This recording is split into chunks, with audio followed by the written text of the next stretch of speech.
Hello and welcome to another tutorial on dev.java, and we are looking at creating primitive type variables in your program, and we are gaining knowledge about the primitive types that Java provides us. So we looked at the primitive types. We said that it was a good decision for Java to allow primitives, the existence of primitive alongside the objects, right, or classes, because it doesn't make sense to not take advantage of the primitive types, because obviously the CPU, when it does computation, only understand primitives, right, bits, zeros and ones, and these bits can be a group of bits like 8 bytes, 16 or 32 or 64, or how many bytes that you or how many bits you want to pack together.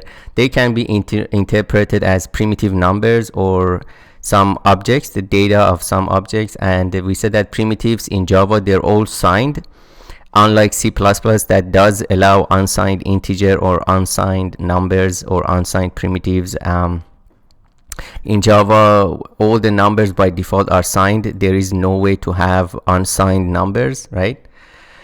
So and we said that in Java, for a 8-byte integer, we have the byte keyword, and we said that all the primitives are keywords, but you are actually allowed to call the dot class on them. That's because of every type in Java must have a meta information, because at runtime you should be able to reflectively invoke methods that even take primitive types, right? Not only classes have dot class, JVM also tracks the meta information of the primitive types because of the reflection. So runtime reflection, you want to have some sort of meta information associated with any type, regardless of whether it's a primitive type or a class type. We said that in Java we have byte for 8-bit signed, and in C++ we don't have the byte keyword, we have the char, C-H-A-R keyword. So I'm going to write it down. So in Java we have the byte keyword, which is the 8-bit signed, right? In C++, for an 8-bit signed, we have the char keyword. And interestingly, in Java, we also have char, but in Java, char keyword is a 16-bit UTF character, whereas in C++, char is an 8-bit signed number or integer, right? Which can also be associated with the UTF-8 or ASCII, which is backward compatible, or basically UTF-8, which is backward compatible with ASCII, right? So ASCII is 7 bits. ASCII is for English alphabet, and it encodes the alphabet and the English symbols in 7 bits. So 8-bit is enough to hold all the ASCII characters, but then UTF-8 is an extension to that. And obviously after this, Java decided to go with the UTF-16, and there are also basically encodings. When you read a text file, in Java you can define what kind of encoding you want to use. So this is the again, when in the future when we look at the character encoding and how this whole thing works, how the binaries are interpreted as characters, we use. So Java uses the concept of a char set, I believe, something like this, or character set. Let me open up, let's see, or char set. Yeah, so in Java NIO char set, let's open it up in JDK 16, and char set is just an abstraction for checks that the given string is a legal character, char set name. And basically you have to have some sort of character set encoding, for example, some sort of encoding when you read a binary and you want to interpret them as when you read a binary file and you want to interpret them as basically characters or strings as text. Basically you have to tell the Java, for example, or JVM, how it's going to interpret the bytes that it reads. If you set the encoding to ASCII or UTF-8, so every 8 bits or every 1 byte that the JVM reads from the input stream, it converts them to an ASCII character. If you tell it it's UTF-16, then every 2 bytes that it reads, it converts them or interprets them as a character. So whenever you're dealing with text files are just binary files, but then the application, for example, knows how to interpret the stream of bytes, right? So and that's where the concept of char set or character encoding comes into play. So if you open a binary file that doesn't really have a known encoding, then your application, for example, you have an application that opens text files, then it acts, if the application cannot find or understand the default encoding, it actually asks you what kind of encoding you have in mind, right? What's the correct encoding?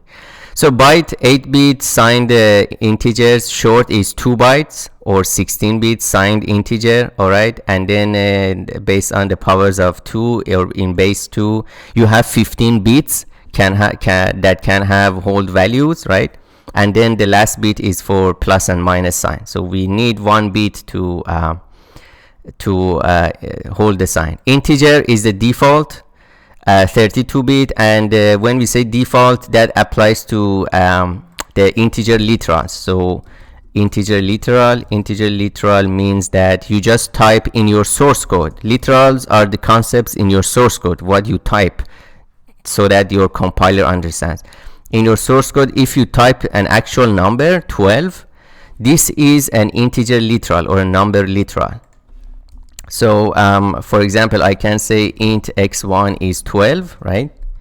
Then on the right hand side, this is interpreted by a compiler as an integer literal, and then it looks at the right side, says okay, this variable is also defined as a type int, so it's okay, and compiler allows this.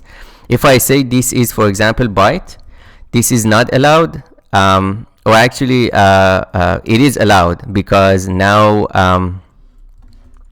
there is a basically a type conversion happens here, right? So integer, it fits in a byte, but for example, a byte is 8 bits, right? So if we go beyond 128 or 127, let's say 128, now the compiler basically complains, because it says that I cannot implicitly convert this, because this literal, this number 128, is interpreted as an integer by default.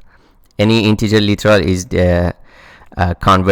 interpreted as an int, 32-bit, and byte is 1 byte or 8 bits. So if the implicit conversion results in a loss of value, and obviously 128 cannot hold in a byte, cannot be fit. So when the compiler tries to convert it, obviously there is an overflow happens, because this is 128 is larger than the maximum values that byte can hold, which is plus 127.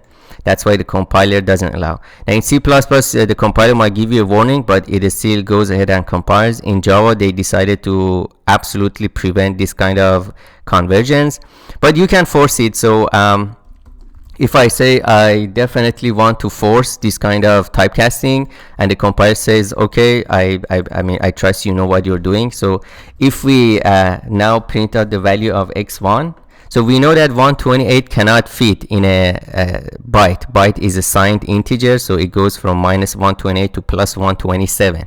So some overflow happens here, overflow for explicit casting. And I assume when we print x1, we should see a large negative number, because the last bit will probably, yeah, so large negative number. So we went, so after 127, so let's say we have 1 byte, so 1 2 3 4 5 6 7 8 bits, right? And these 8 bits right now we start 3 4 5 6 7 8. 127 is basically when all of these 7 bits are 1 2 3 4 5 6 7. But the sign bit, the leftmost bit, this is the sign bit, it should be 0, right?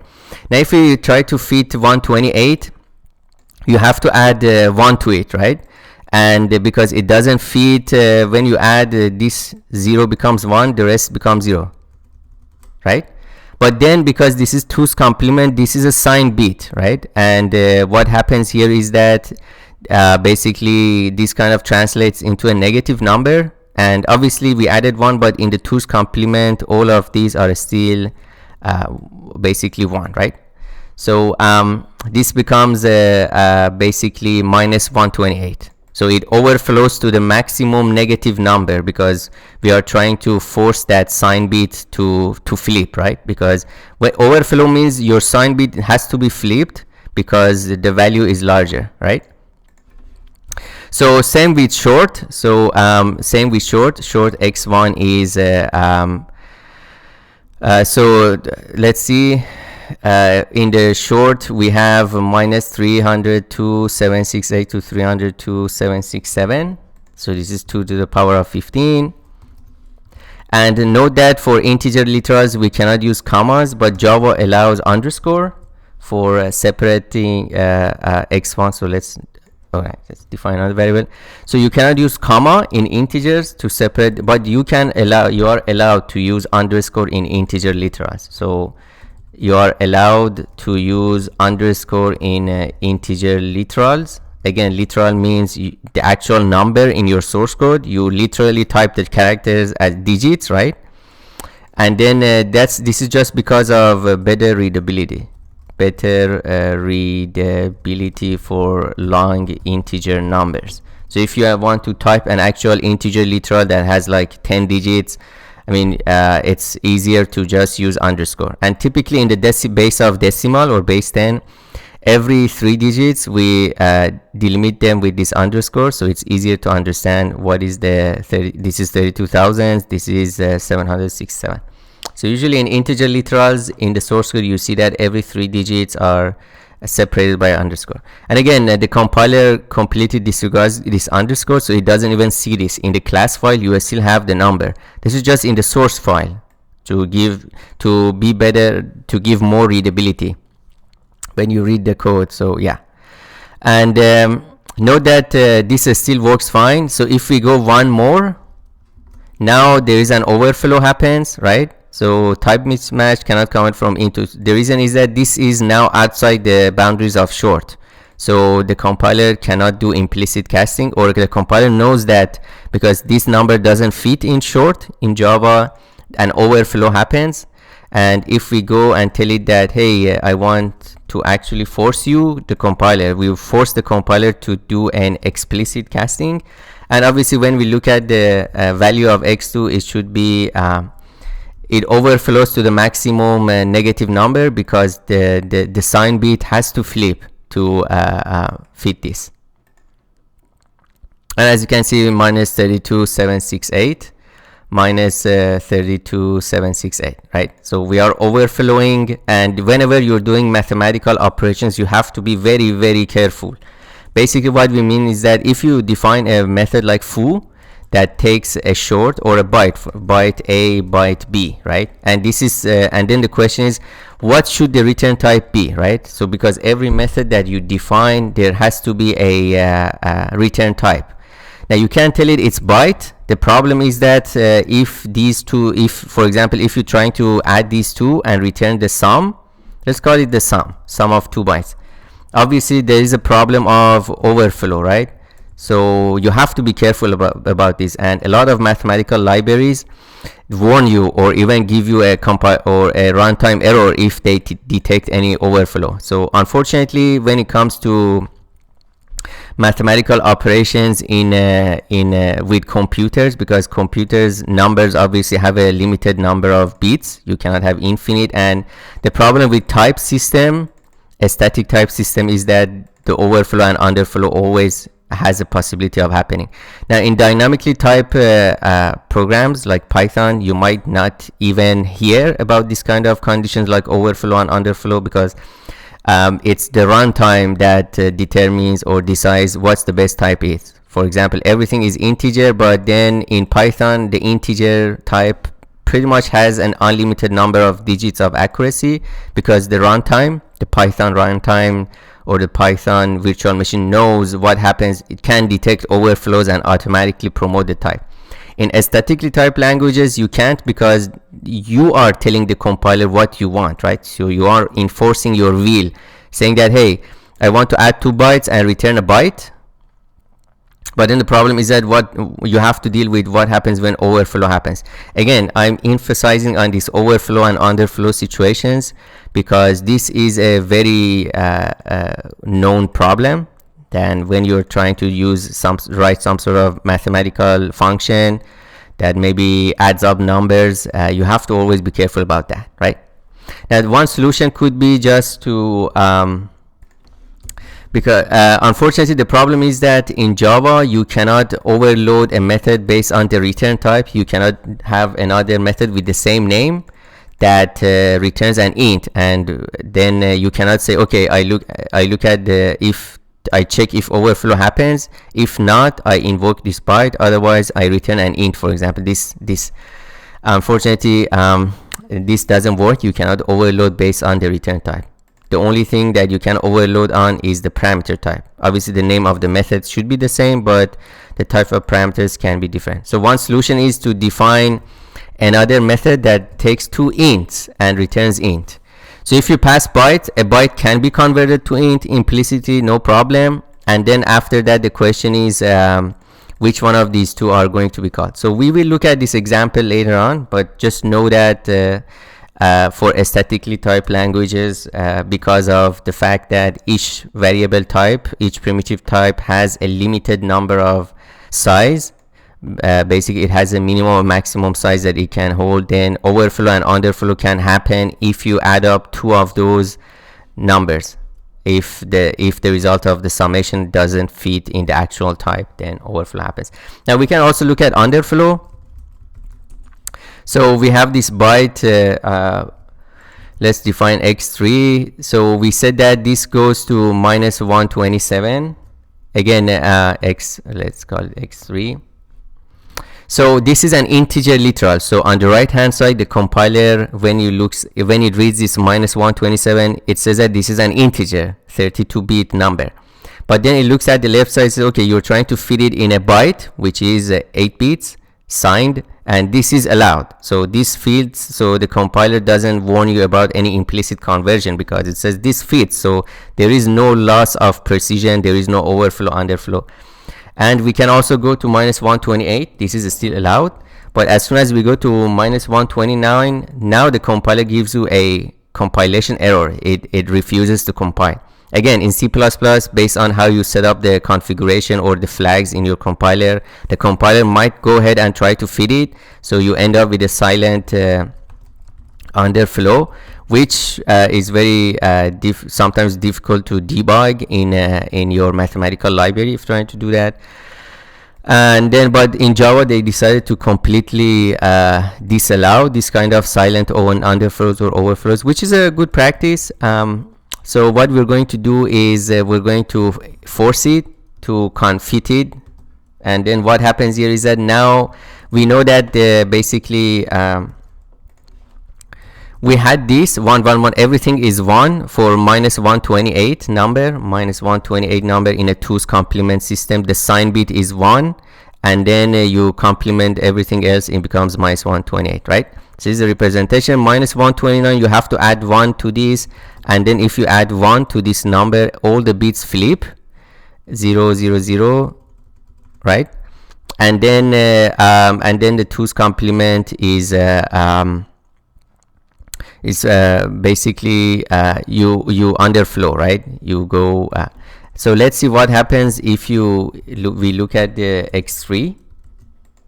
So we looked at the overflow, and we saw that from the 128 from plus 127 we suddenly jump back to the minus 128, which is the minimum number. Now from minimum we expect to basically jump back to the maximum, right? So 1 2 3 4 5 6 7 8, or 7, right? 7 1 bits in the complement, and then the sign bit flips, so 127, right?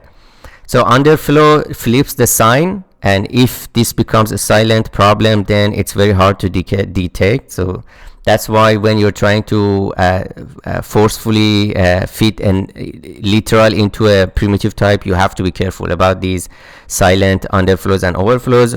Luckily, Java compiler knows this kind of stuff and can work with the can detect this kind of problems, underflow and overflow, for literals. So again, this is another note that I want you to be careful about. Java C can detect overflow or underflow only for literals. What this means is that, let's say I define a variable byte a, so let's call this 64, right? So this is integer literal. It can very well fit in 8 bits because the maximum is 127 and 64 fits, so no problem here. But note that what happens if I say b is 2a. What happens here is that cannot convert from int to byte. So let's say we want to say 1a. It still doesn't work. So that implicit conversion, even if we basically do this, this is allowed. If I try to say 1 times a, now 1 is an integer. When you multiply it by a byte, this byte variable a is promoted to an integer, and the result is an integer, right? But the result is still 64, but the compiler says that this is integer. I don't know at compile time what the value of this is going to be, right? What this means is that the compiler now is basically is suspicious that there is, because it has to promote this variable, which is y, to an int. So the result of 1 times a becomes an int type. The problem is that at compile time, Java C doesn't know the value, right? Because right hand side is not an integer literal.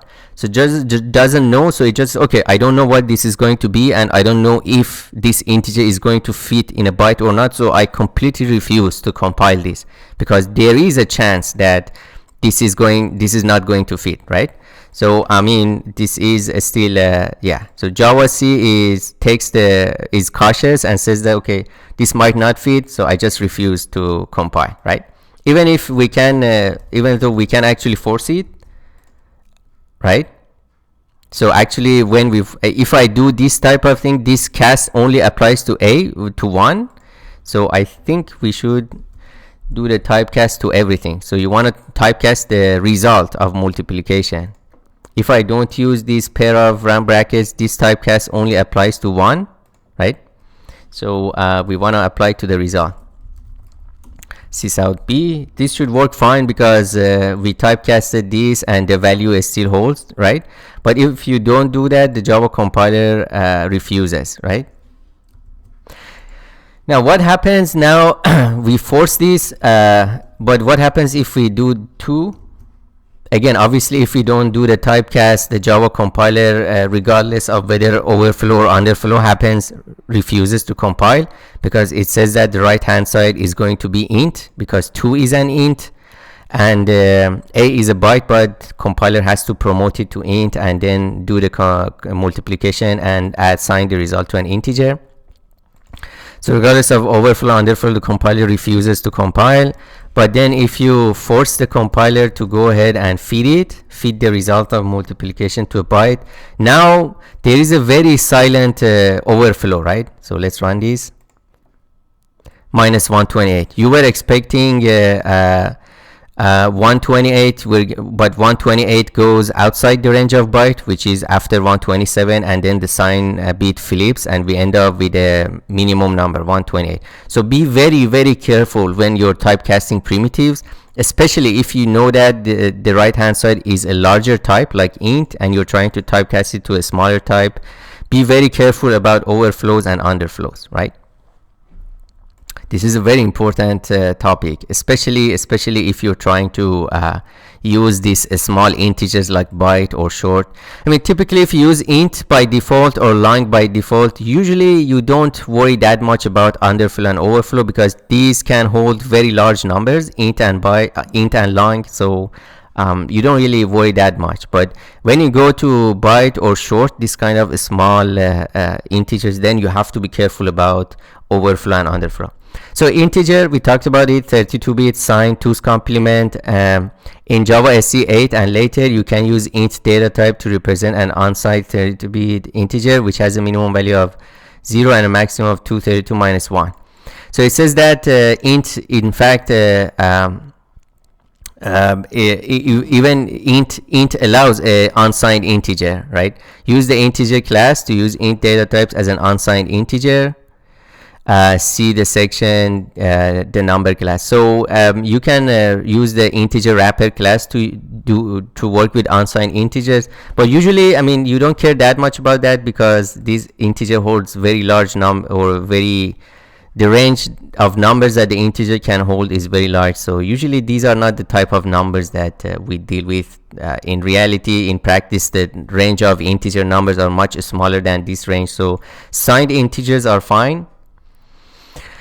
Static methods like compare unsigned have been added to the integer class to support the arithmetic operation for unsigned integer. Now I want to create a new class here called wrappers or wrapper primitives. Let's have a main method here. So wrapper primitives is that for the concept here is that for any primitive types there is a wrapper class, which means there is a class that represents that primitive. For example, for integer we have capital integer, right? So if I say int x1 is 5, this is a primitive. I can also say integer x2 is 5. Now I want you to understand the difference here. Here x2 is an object, so x1 is a primitive. I cannot say x1 dot something, right? There is nothing here, but x2 is an object or an instance of a class, so I can call public method on it. It has actually quite a lot of methods. Byte value, describe constable, equals, float value, int value, long value, resolve const description, short value, etc. So this is an integer. We can have int value, right? And this actually returns a primitive value that this variable holds. However, the question is what is happening here, right? How did we assign an integer literal to a class? And this is because the assignment operator is overloaded for these primitive classes. And this is again another case where the operator overloading has been implemented. We saw that in the past that operator overloading has been implemented for strings, because strings are part of the standard JDK and they are final, which means a user cannot extend or change the behavior of these final classes. Same with integer types. The reason they added the support for operator overloading was because these classes are final. Integer is final, so you cannot extend it and change its behavior. So they know exactly how integer is going to behave. So when we say 5, the compiler actually changes this line of code, integer x2 equals 5 to this. So integer x2 equals integer dot value of, which is a static factoring method, 5. So the compiler translates this equality sign, this assignment operation, to a call to a static factoring method value of. And we can definitely check this in by examining the bytecode. So let's look at the wrapper primitives. Let me open it up with a so this is the Java code. Let's look at the binary variables, wrapper primitives, open with class file viewer. I don't want to decompile it. So let's look at the main.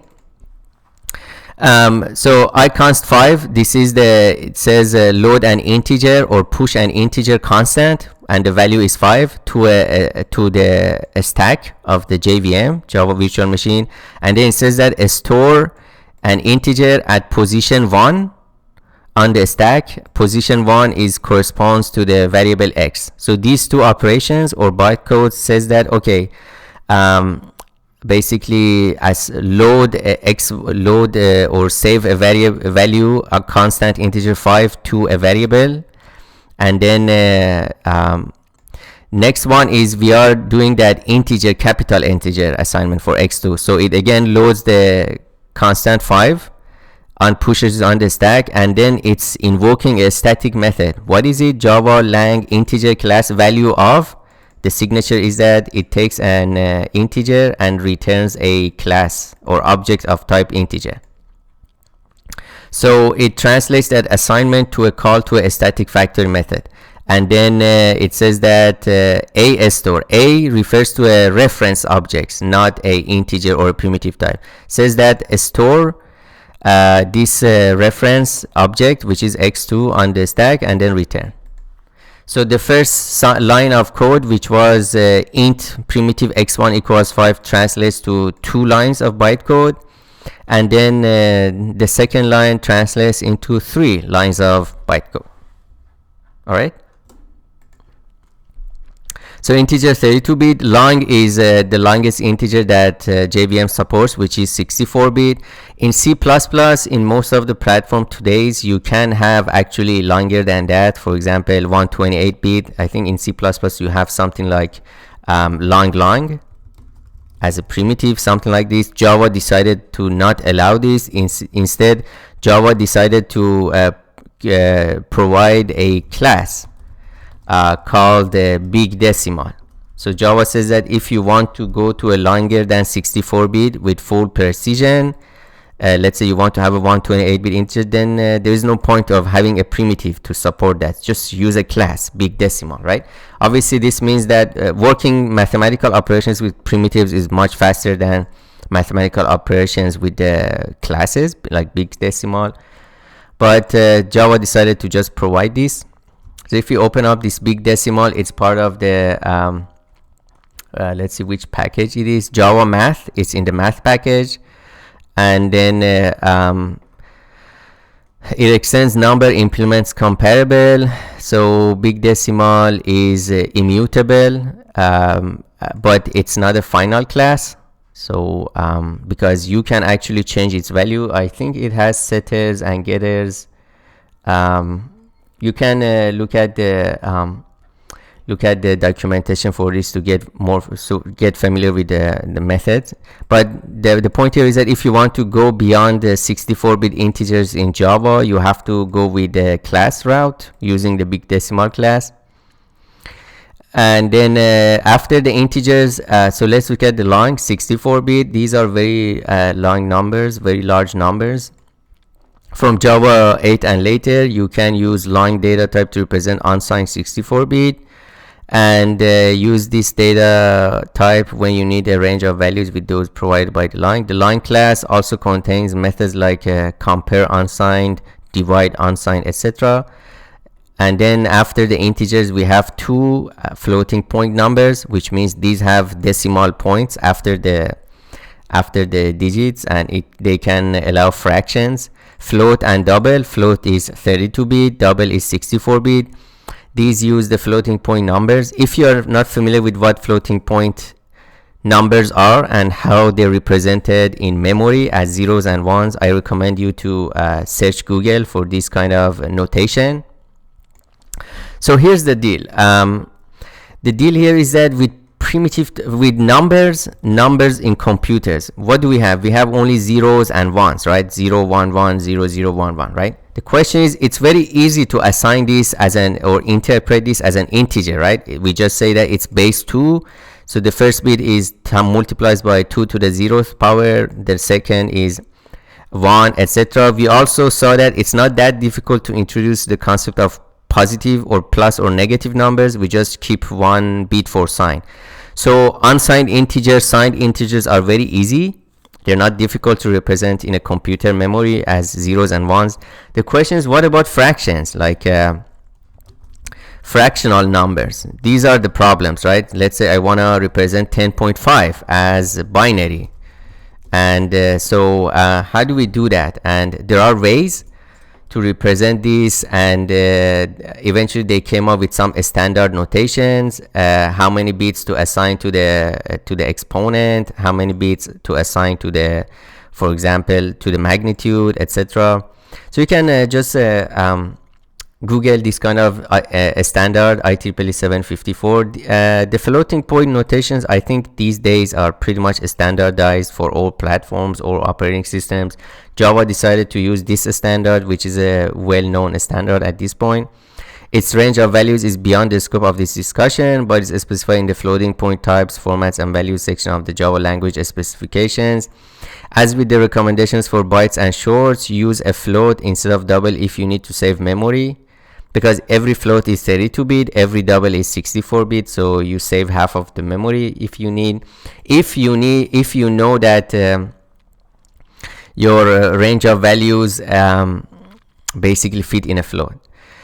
If you need to save memory in large arrays of floating point numbers. This data type should never be used for precise values such as currency. For that, you will need to use Java Math Big Decimal, because currency usually is decimal, right?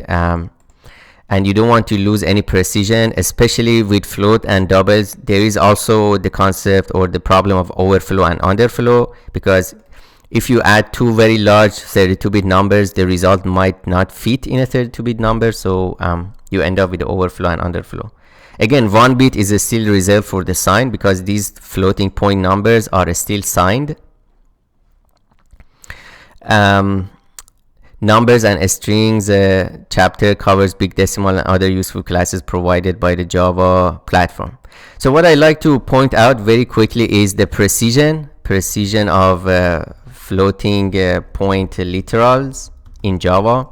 So we know that the float is 32 bits, right? 32 bits means 8 bytes, and or 32 bit means 4 bytes, and 2 times 4 minus 1 is 7. And so what I like you to memorize is that floating point, you look at the bytes of the floating point, whether float or double, and then multiply it by 2 minus 1. This gives you the accuracy of the decimal places that the floating point can hold. So and then for double is 64 bits. 64 bits is 8 bytes, and then 2 times 8 minus 1 is 17. So a double value in Java can hold up to 17 decimal places of accuracy. All right, and then all the floating point literals are double by default. So this is the default default. So if you say, for example, 1.5, it defaults to a double 64 bit. If you want to force it as a floating or the float literal, Java allows that. You use a small f or capital F after that, right? So if I want to say float y1 equals 1.5, this is not allowed because on the right hand side the compiler says this is by default a double, and the compiler doesn't allow implicit conversion of the double to float. So you have to force it, saying that, oh, actually this 1.5 is a float literal, not a double literal. So you don't need to specify D here for double literal, but you can. So for both float and double, there are literals that are available. We saw that for integer only, actually for integer only long. So we didn't actually say that for integers. We saw that if I say 15, the only literal that is available is int by default, and long you have to say 15L or 15L, capital L. These are literals. For byte and short, there is no literal, so you kind of need to do implicit casting. But these days nobody really uses byte and short that much. That's why I think it's fine. We don't need to have a explicit like literal for byte or short. For double or float, we have literals. If you don't want to do that, you have to kind of go the explicit casting route. This still works fine, but literals are usually more readable, capital F or small f. Now the thing that I want to point out here is that what happens if we have a number that has more than 7 decimal places. So let's say 1 2 3 4 5 6 7 f. We want to force it to be float. Let's do a sysout on y1, and this should show without any problem. Yes, 1 2 3 4 5 7. What happens if we have one more decimal place here? So if we have 8 decimal places, let's see what we get here now. And as you can see, it becomes 1.1234568. So it refuses to show more than 7 decimal places because Java already, this print line already knows that the float type only is accurate or as good as 7 decimal places. But we can force this with the printf function. We can force the accuracy. So we can say % and then printf means we want to print a formatted point, let's say 10 decimal places of or 8 decimal places of accuracy. We want to print a float but with 8 decimal places. So let's see what happens. So 6 8 4, as you can see, 1 2 3 4 5 6 8. So we lost this 7 8, right? And that's why, because the accuracy was lost after the 6th decimal place. So 7.8 was rounded up to 8.4. Now we can do the same thing with double. So when you're working with the literals, be careful about how many decimal places your floating point type can hold. These days people pretty much use double by default. So if I try to print, note that for formatted for both float and double, we use the F in the string formatting, because F means any non-integer, right? So if we let's add a \n here, also a \n here. Yeah, now this double one doesn't have any loss of accuracy, and we can still go further with 9 decimal places. And as you can see, we can have this. If we go further with float, obviously the accuracy was lost after this 6th decimal place. So we get 1, 2, 3, 4, 5, 6, 8, 4. We don't get 7, 8, 9. And we get 1, 2, 3, 4, 5. So we can even go further. Let's say we want to print these as decimal place accuracy. And as you can see, after the 9, we get 0 with the double, which means it's the exact precision. With the float, after the 6th decimal place, we get garbage value, or it's not what we meant. So be very careful about literals, numbers. When you're writing the actual numbers in your source code, be very careful about how many decimal places. Always remember this rule of thumb, that float 32-bit 4 bytes, 2 times byte minus 1. So if it's float, it becomes 7 decimal places of accuracy. Double is 8 bytes, 2 times 8 minus 1, 17 decimal places of accuracy. So I hope you enjoyed this lecture. Please review these concepts with numbers, literals. These are very important. Be careful about underflow and overflow, and I'll see you in the next one.